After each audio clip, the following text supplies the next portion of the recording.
Hey everyone, IntoWeapons back again with ya.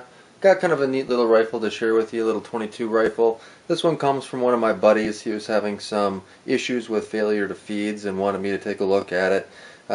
Just kind of initially looking at the gun and opening it up and peeking into the action area. It's just completely covered in silt and filth. So I'm assuming his issue is just lack of cleaning and probably dirt and fouling. So plan on breaking it down, cleaning it up for him. He didn't give me the magazine. It is an external fed magazine type rifle. Not sure how many shots are with it. I want to say it's 8 or 9 shots, something like that. Maybe even a 10 shot. But he failed to give that to me, so testing the rifle unfortunately isn't something I'm able to do. This gun doesn't easily work just single shot feeding it, so won't have any shooting footage for you on this particular video, but I will include the disassembly of this gun. This is a Marlin Glenfield Model 70. It's from the 1970s. It's just a 22 plinker, mainly used for squirrel hunting. This one did come with a Bushnell scope on there. Looks like it's a 5 to 7 time custom 22 type scope. I'm sure it was made specifically for this particular rifle. Maybe not, who knows. Probably one of those mass produced ones. But my plan here today is just to go ahead and give you guys a quick overview and breakdown of this gun. Alright guys, so breaking down this gun is pretty easy. There's not a whole lot to it, although it's got a few more screws holding it together than a lot of other 22s in this size and this type of configuration. So it's got a little bit more to it than most, I should say. What I'm going to start with is just the scope. It's pretty self-explanatory. You have an Allen wrench here that will remove the pins that are holding these guys tight on here. That's not too difficult. I'm not even sure really again if this is a standard scope with this rifle. It could be an additional accessory that was put on afterwards, but there you go. So pretty straightforward. The next step that I'm going to do is I'm actually going to go to the front of the gun here to this front swivel swing. While I do that, it does have the stampings here.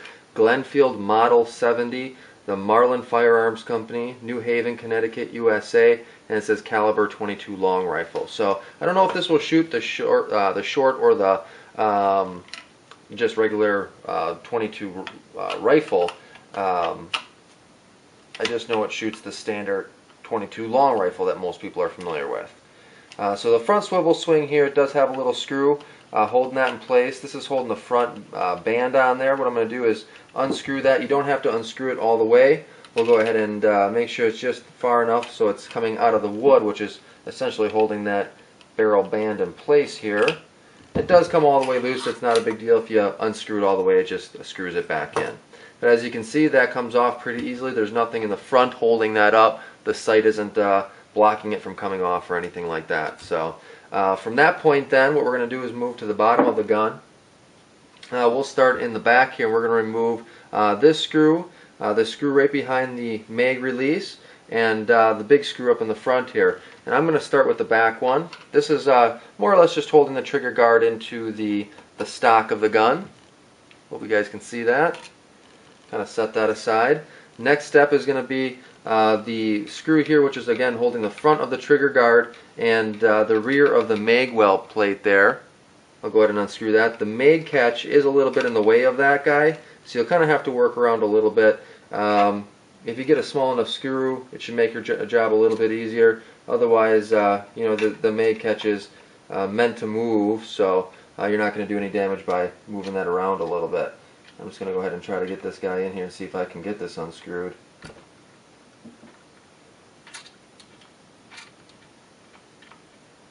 Without doing too much damage to this receiver here.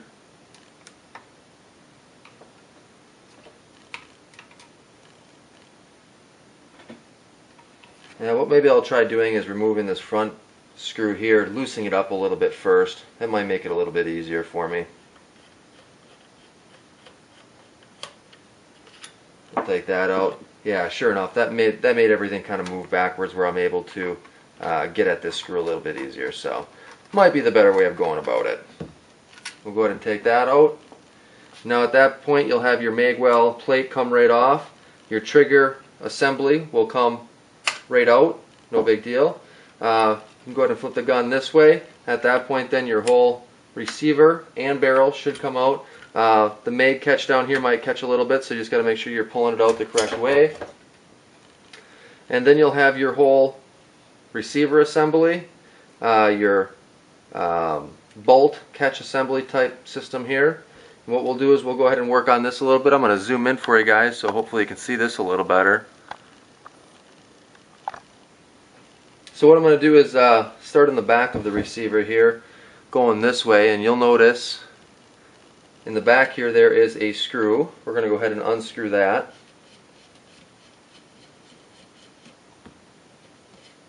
And that kind of comes out into like a little pin. And then on the other side, the screw that holds it in.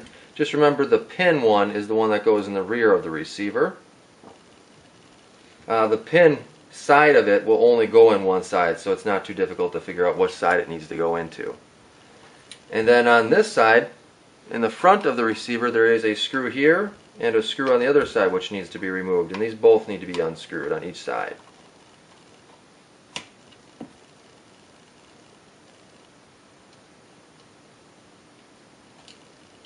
There's one.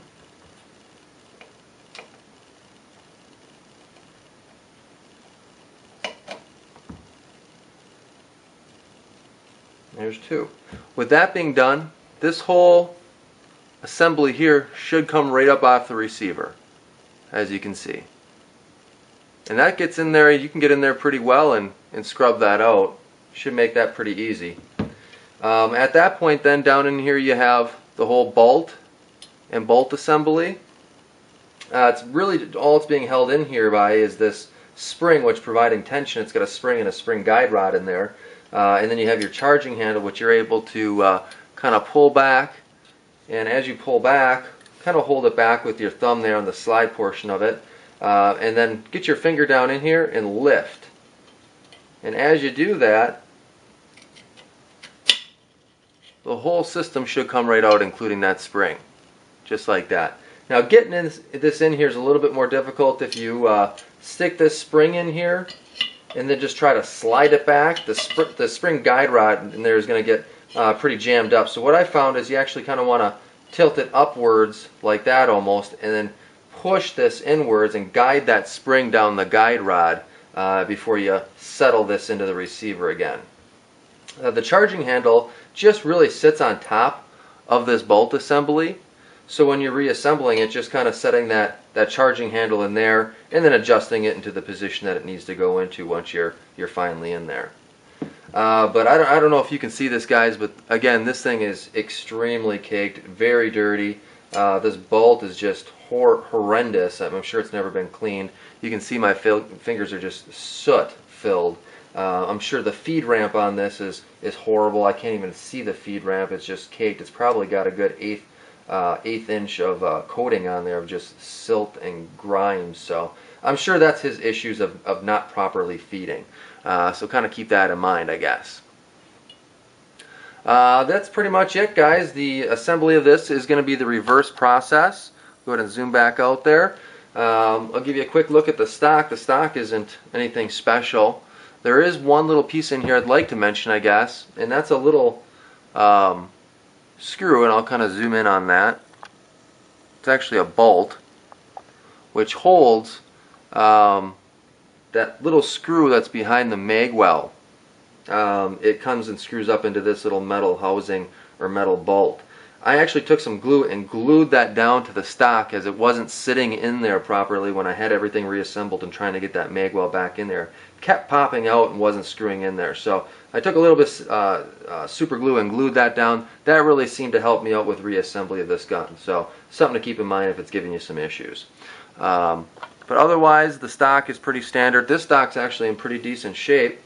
Doesn't have any dings or scratches in it. So overall, this gun was in pretty decent condition. Just really needs to be cleaned. Hopefully that will solve my buddy's problems with the feeding. So that's pretty much it, guys. Hope this helps somebody out there. But if you have any questions, feel free to let me know, and appreciate watching. Thanks a lot.